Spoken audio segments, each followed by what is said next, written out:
और ये रामग्राम जो बौद्ध स्थल है, जो बौद्ध स्तूप है, ये बहुत ही प्राचीन है। यहाँ की मान्यता ये है कि जब गौतम बुद्ध जी का महापरिनिर्वाण हुआ था तो उनका अस्थि अवशेष जो थे उसका 1/8वां भाग यहाँ पर संरक्षित किया गया था कोलियों के द्वारा।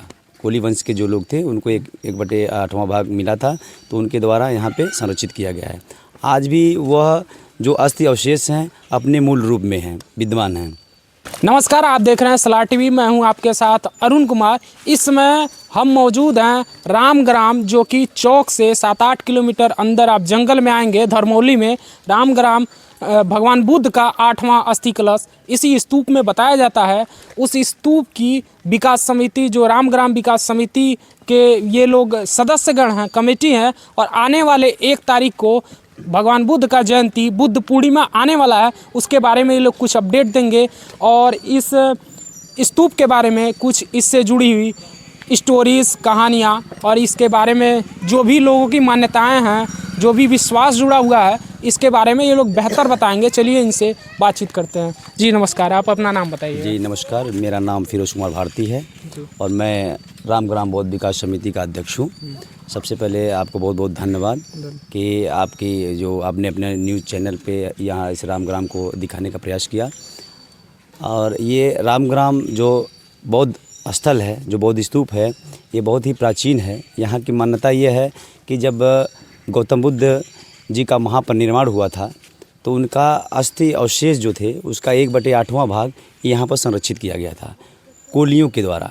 कोली वंश के जो लोग थे उनको 1/8वां भाग मिला था, तो उनके द्वारा यहाँ पे संरक्षित किया गया है। आज भी वह जो अस्थि अवशेष हैं अपने मूल रूप में हैं, विद्यमान हैं।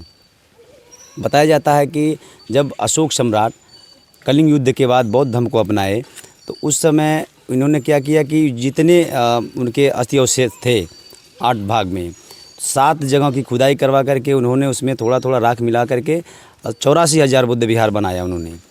यहाँ भी ये जो स्थल है बहुत ही पवित्र स्थल, यहाँ पर अशोक सम्राट भी आए थे इसकी खुदाई करवाने के लिए, लेकिन कोली वंश के लोगों ने यहाँ भगवान बुद्ध के प्रति इतनी आस्था दिखाए कि महान अशोक सम्राट के उनको देख करके ये लगा कि यहाँ हमसे ज़्यादा सुरक्षा ये लोग खुद इसका प्रदान कर सकते हैं।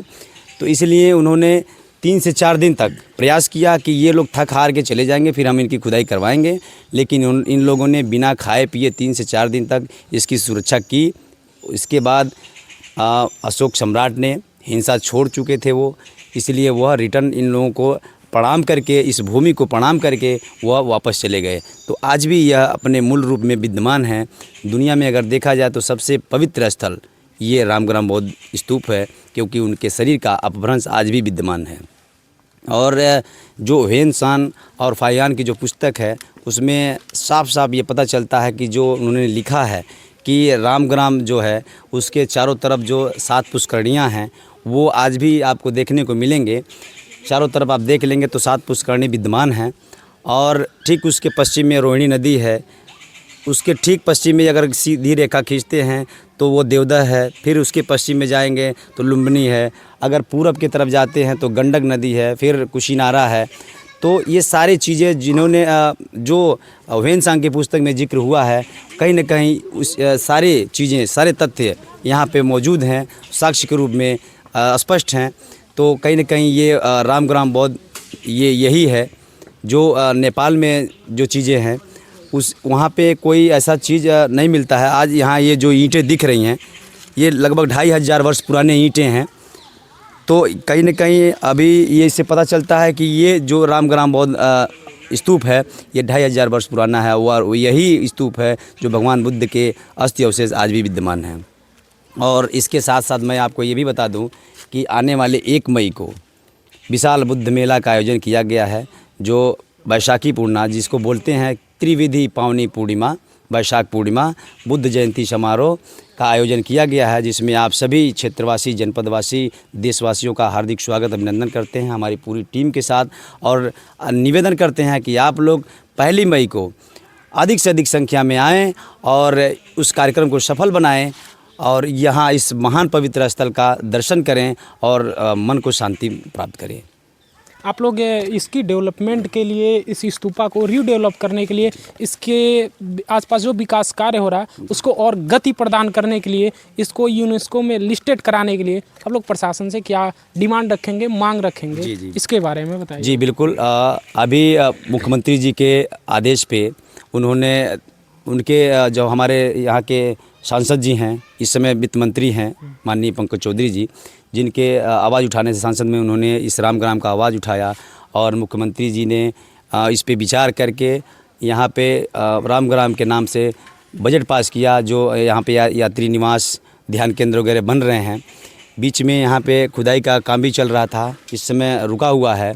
तो मैं सरकार से ये अपील करूँगा कि इस खुदाई को फिर से स्टार्ट करवा करके यहाँ का जो पूर्ण रूप से विस्तार किया जाए, विकास किया जाए, ताकि ये बौद्ध स्थल पूरे दुनिया में जाना जाए, ये विश्व पर्यटक बने।